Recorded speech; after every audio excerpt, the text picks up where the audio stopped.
Sino po dito sa inyo ang in love? Meron po ba dito sa inyo na in love? Ako, konti. Ano pala yung iba? Indifferent lang. Naranasan nyo na po ba na magmahal? Pero kasabay ng inyong pagmamahal, naranasan nyo na po ba na masaktan?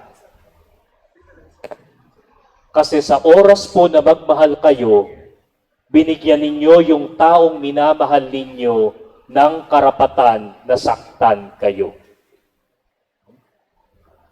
Kaya po, walang nagmamahal na hindi nasasaktan. Kung mayroon po sigurong isang sagot sa napakarami nating tanong, yung tanong po na bakit kailangan na pagdaanan ng Diyos ang paghihirap na ito. Kung napanood po ninyo halimbawa ang The Passion of the Christ, hindi ko po alam kung kaya ninyong tapusin yung movie, lalo na po yung part ng scourging at the pillar. Na paghampas kay Jesus, biglang kumanawit sa kanyang likod yung hook at nung hilahin ito ng Romano, kasama na natanggal ang kanyang laman.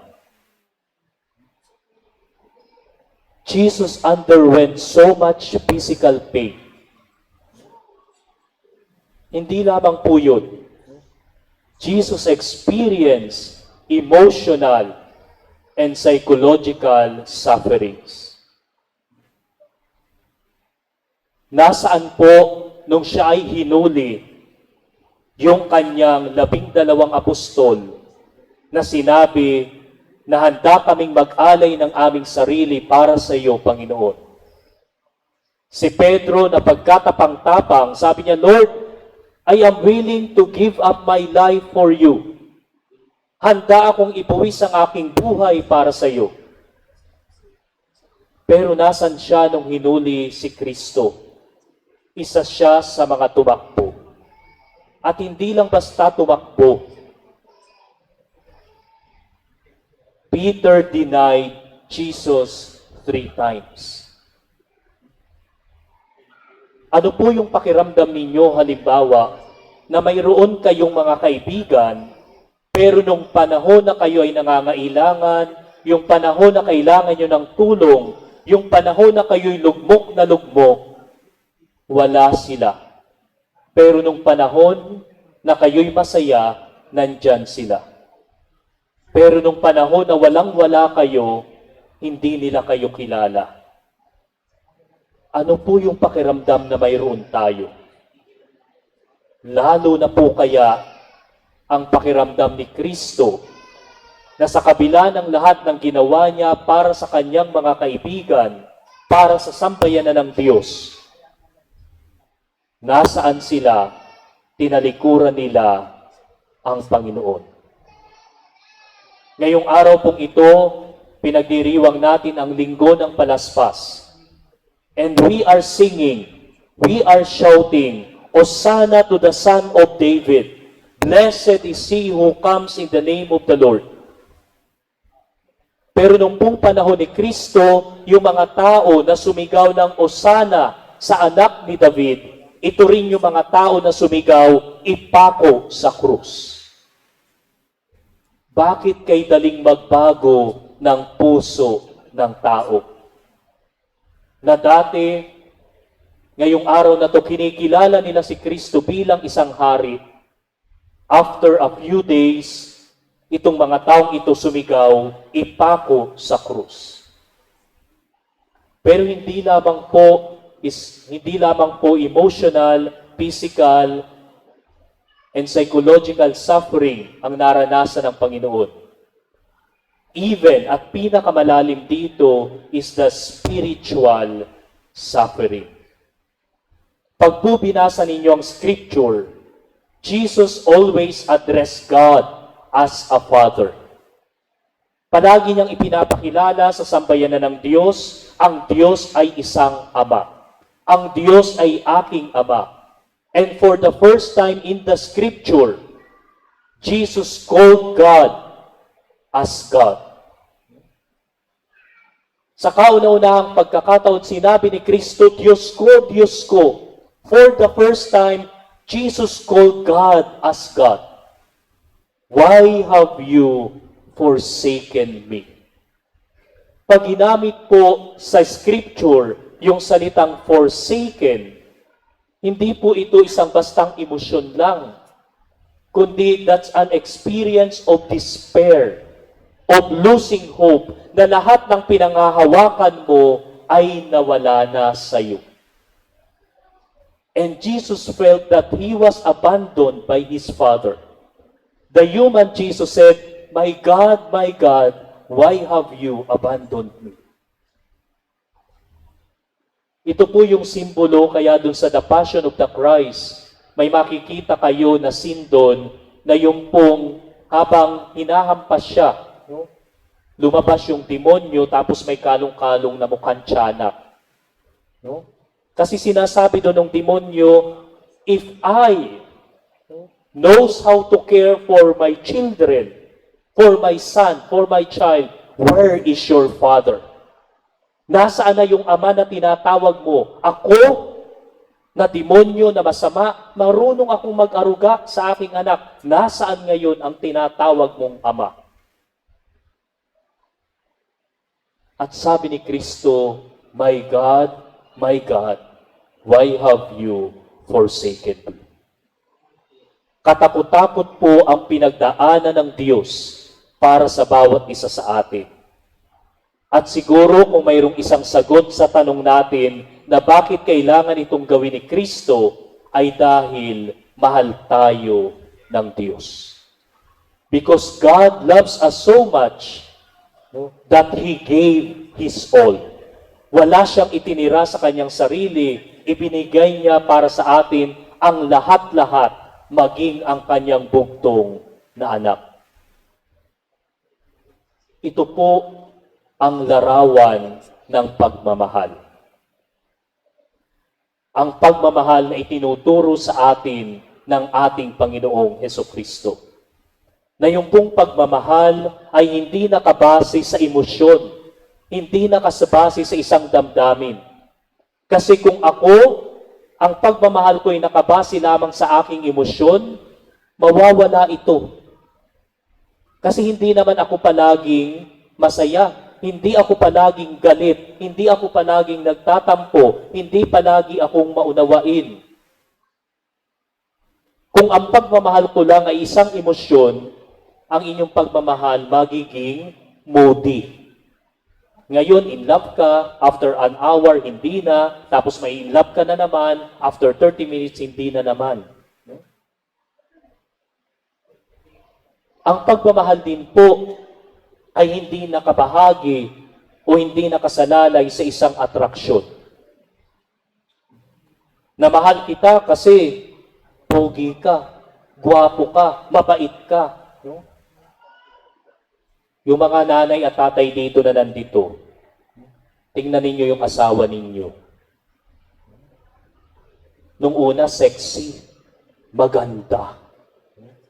Ngayon, ano nang itsura ng asawa niyo? Nawala na yung kaseksihan.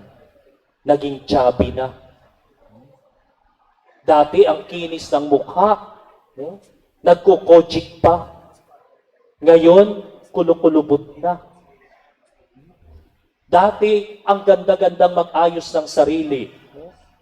O yung mga asawa niyong lalaki, dati mayroon pang mga six-packs. Macho pa. Ngayon, parang mga MGL na ang lalaki ng tiyan. No. Kung nakabase lang sa atraksyon ng aking pagmamahal, mawawala ito. Hahanap ako ng iba according to my standard. According sa aking pananaw. But love, the love of God, and the love that the Lord is teaching to each one of us is a decision. Ang pagmamahal po ay isang desisyon na kailangan kong gawin sa bawat sandali ng aking buhay. Katulad ng Diyos na nung minahal niya tayo, bawat sandali, pinipili tayo ng Diyos.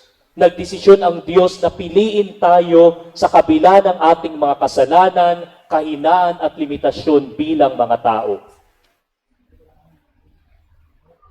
Kaya nga po, yung mga nag-celebrate po dito ng 25 years, 20 years ng kanilang buhay pag-aasawa, ano po yung sekreto nyo bakit magkasama pa rin kayo ngayon? Ilang mga plato na ang nagliparan sa inyong bahay? Ilang mga hindi na pagtatabi sa higaan ang inyong naranasan? Ilang pagsiselos na ang inyong ginawa?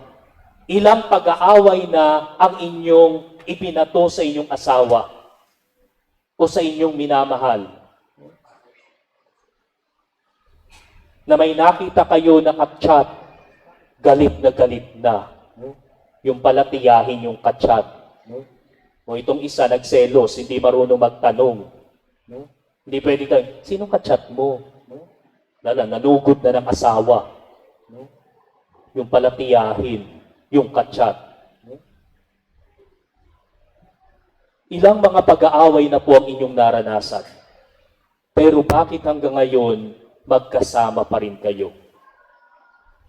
Hindi po dahil ang pagmamahal ninyo ay maayos, kundi dahil nagmamahal kayo, pinipili nyo pa rin yung taong minamahal nyo. And when you say, I love you, sinasabi ninyo dun sa taong mahal ninyo, ngayong araw na ito, pinipili kita. At sa oras na sabihin mo na I fell out of love dun sa tao na yun, ito yung pagkakataon na sinabi mo, I stop choosing you. Hindi na kita pinipili ngayon at simula ngayon. Kaya po, yung pagmamahal na mayroon ang Diyos at itinuturo sa atin ay isang pagpili. Na kailangan nating piliin palagi na magmahal, kahit hindi ito ganon kadali. At sa mabawat paghihirap po na ating nararanasan sa pagmamahal, God is purifying our understanding, our definition of what love is. Ang sabi po ni Kristo, habang sila'y naghahapunan, nung yung huling hapunan niya kasama mga alagad, there is no greater love than to a person who lays down his or her life for his or her friends. Wala nang hihigit pa na pagmamahal sa isang taong marunong mag-alay ng kanyang sarili para sa kanyang mga kaibigan. At dahil dito ang pagmamahal, sa tuwing pipiliin natin na tayo'y magmamahal, tayo ay masasaktan. Kung bakit tayo nasasaktan? Dahil ipinapaunawa sa atin ng Diyos na yung pagmamahal ay hindi emosyon. Yung pagmamahal ay hindi atraksyon, kundi ang pagmamahal ay isang pagpili. Until we learn at till na maunawaan natin na yung pagmamahal ay pag-aalay ng sarili para sa taong minamahal natin. Na kahit pa nga masama na ang pakiramdam mo, kahit pa nga alam mo mataas na yung BP mo, kahit sinusumpong ka ng migraine mo, kailangan mo pa rin magtrabaho kasi may mga anak na umaasa sa iyo. Na kaya mong batahin yung physical pain dahil alam mo na mayroong mga bata, mga anak na nangangailangan ng iyong tulong. May mga pagkakataon na kailangan mong bumangon kahit antok ka na. Kasi nakatanggap ka ng isang message at sabi ng kaibigan mo, pwede ka bang makausap kasi nahihirapan ako. that you are willing to deprive yourself of rest and sleep. Nang sa gayon, pag pinakinggan mo yung hinaing, yung hinanakit ng iyong kaibigan, magkaroon siya ng buhay. Maibsan ang paghihirap na kanyang pinagdaraanan. Ito po ang pagmamahal na mayroon ang Diyos. Nung ialay niya po ang kanyang buhay sa krus, freely, lovingly, He stretched out His arms na sinasabi niya ang pagmamahal ay ang pagbibigay ng sarili para sa ating kapwa-tao. Sa Easter Vigil po, we will renew our baptismal commitment. At habang tayo po ay nagpapanibago ng ating pangako sa binyag, may hawak po tayong kandila. Kasi po nung tayo bininyagan, yung ating mga magulang, mga ninong at ninang, may hawak na kandila. At ano lamang po ang sinisimbolo nun? Na sinisimbolo po nun na tayo sa ating pagmamahal, sa ating patuloy na pagdidesisyon na magmahal, katulad ng kandila, mauupos tayo. Katulad ng kandila, mauubos tayo. Hanggang sa dumating yung panahon na tuluyang namatay ang kandila, pero nagbigay siya ng liwanag sa mga taong nakapalibot sa kanya. At pag ganun po, pag dumating na yung panahon na tayo, na katulad ng mga kandila ay naupos na, nalusaw na, sasalubungin tayo ng liwanag ng buhay na walang hanggan. Na si Kristo ang liwanag na sasalubong sa atin para sabihin sa atin, anak, pumasok ka, o kapatid, pumasok ka sa tahanang inihanda sa iyo bago pa man likhain ang mundo. Kaya po, yung mga tao na hindi takot mamatay, ito po yung mga tao na tunay na nagmahal.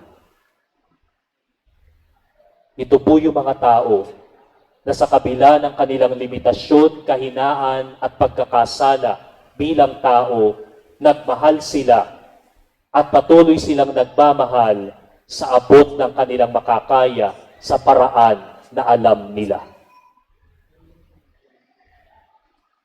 Ang mahalaga po dito sa ating pag-aalay ng sarili ay yung laki ng pagmamahal na mayroon tayo sa ating kapwa-tao. Kaya po, sa Ebanghelyo, nung mamatay si Kristo, ang sabi sa Ebanghelyo, napunit yung tela na naghahati sa sambayanan ng Diyos at dun sa lugar na tinatawag na Holy of Holies. Nung pong panahon ng ating Panginoong Kristo, yung pong templo ng Jerusalem, mayroon po yung isang malaking tela. At ang tanging nakakapasok lang po dun sa lugar na yun, ay yung pong pinakapunong saserdote. Nung mamatay po si Kristo, ang sabi sa Ebanghelyo, napunit mula itaas hanggang ibaba yung tela na naghahati sa Holy of Holies at sa sambayanan ng Diyos. Na parang sinasabi ng Diyos, napunit na ang harang sa pagitan nating dalawa. Hindi na natin pwedeng idahilan na, Panginoon, ako'y mahina. Ako'y nagkakasala. Kasi sasabihin lang ng Diyos, binuksan ko na ang aking biyaya para sa inyo. At nagpakilala na po ang Diyos kung sino siya. Kung umattend po kayo ng misa nitong nakaraan na linggo, kung bakit galit na galit ang mga Hudyo, ang mga Pariseyo at ang mga Skriba kay Kristo. Kasi they accused Jesus of blaspheming. Because Jesus used the name of God. ginamit niya ang pangalan ng Diyos bilang pangalan niya. At sabi niya, last week sa mga reading, before Abraham was, I am. Nung tinanong ni Moises dun sa burning bush yung Diyos, anong pangalan mo ang ibibigay ko sa mga Israelita? Sumagot ang Diyos, I am who am. The name of our God is neither I was nor I shall be. The name of our God is in the present tense. Wala sa nakaraan, wala sa hinaharap. Pero ang temptation po palagi sa atin ng demonyo ay ikulong tayo sa ating nakaraan. Nang sa gayon, hindi tayo makamove on. Nang sa gayon, hindi natin makita ang grasya ng Diyos sa kasalukuyan na nag-aanyaya sa atin na magpatawad, na umunawa at magmahal. Kasi ikukulong tayo ng demonyo, sasabihin, natatandaan mo ba yung asawa mo nung yan ay ng babae? Natatandaan mo ba yung boyfriend mo, yung girlfriend mo na niloko ka? Natatandaan mo ba yung mga kasalanan na ginawa sa iyo ng kaibigan mo? Natatandaan mo ba na itong taong ito ang naging dahilan kaya nawalan ka ng trabaho? And the devil is very happy to imprison us dun sa ating nakaraan. Nang sa gayon, hindi ka matutong magmahal. Kasi sa tuwing ikaw ay magmamahal, ipapaalaala sa iyo ng demonyo, ito ang iyong nakaraan. Ngayon, masasaktan ka na naman. Babalik yung sakit na naranasan mo. Pero hindi ito ang ninanais ng Diyos. Ang ninanais ng Diyos na palayain tayo sa ating mga nakalipas. O di kaya naman mag-worry tayo para sa hinaharap. Pero nobody knows the future except God. Kung ano ang mangyayari sa atin ngayon at kinabukasan, nakadepende ito sa ginawa nating desisyon sa kasalukuyan. Kung bakit ka nawala ng trabaho kasi absent ka ng absent ngayon. Kung bakit ka naghirap kasi kung makapagwaldas ka ng iyong pera, wagas. O di bukas, wala nang laman ang bank account mo. Kung makapanlibre ka ng kape dito sa Holy Spirit Drive, kulang na lang ilibre mo yung buong sampayanan ng St. Benedict Parish.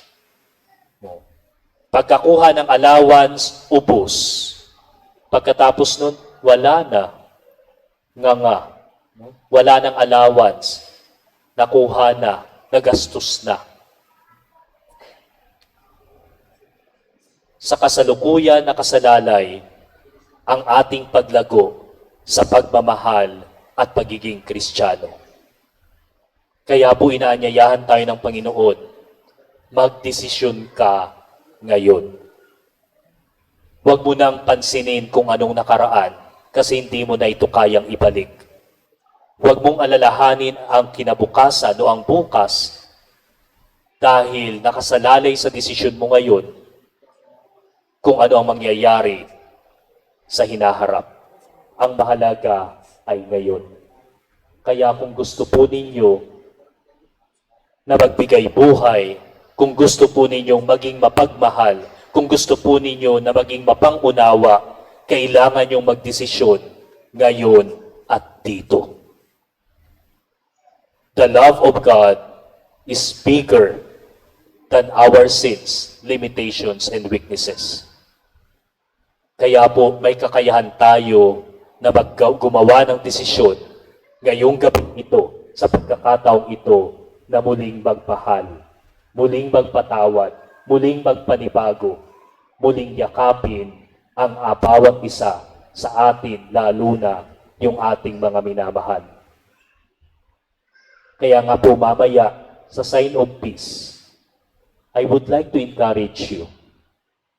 Approach the person that you love the most. Na minsan, pinagalitan mo. Na minsan, inaway mo dahil sa selos. Na minsan, tinalikuran mo. na minsan binaliwala mo ang inyong pagkakaibigan. Mamaya, lapitan niyo siya. Kasabay ng inyong halik, ng inyong yakap, na sinasabi mo sa kanya, mahal ko, ngayong araw na ito, pinipili kita. At patuloy kitang pipiliin hanggang sa dumating tayo sa kapunuan, sa rurok ng pagmamahal sa piling ng Diyos. Amen.